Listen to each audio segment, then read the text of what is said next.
ট্রফিটা অধিনায়ক হাতে নিলেন, নিয়ে এসেই খুঁজলেন মাহিদুল ইসলাম অঙ্কনকে।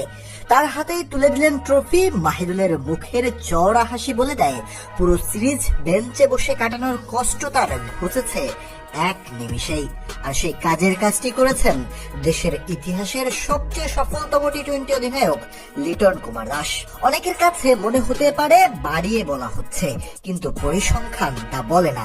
কেননা বাংলাদেশের ইতিহাসের একমাত্র ক্যাপ্টেন যার অধীনে দল জিতেছে 5টি টি-20 সিরিজ, অধিনায়ক হিসাবে তিনি কতটা সফল তা আরো স্পষ্ট হয় যখন এই 5 সিরিজ জয়ে তিনি করেন মাত্র 6 সিরিজ খেলেই।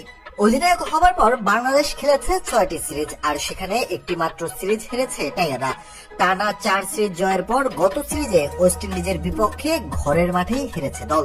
তবে সেই ব্যর্থতা বাড়ার ইঙ্গিত দিলেও ঠিকই ঘুরে দাঁড়িয়েছে, সিরিজ জিতেছে লিটনের দল। অধিনায়ক হিসেবে লিটন নিজ খেলোয়াড় শামীমের করা সমালোচনা করেছেন প্রেস কনফারেন্সে এসে। সেই লিটনই আবার শামীমকে বাদ দেওয়ার পর শক্ত কণ্ঠে কথা বলেছেন নির্বাচকদের বিরুদ্ধে। অঙ্কনের দলে আসার কারণ খুঁজে পাননি শুরুতে, আবার সেই অঙ্কনের হাতেই সিরিজের ট্রফি তুলে দিয়েছেন সিরিজ শেষে।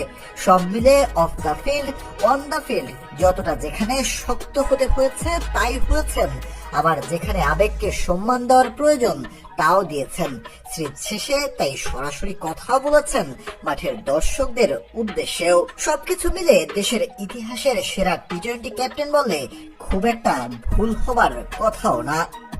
Shariful Islam, sports Times.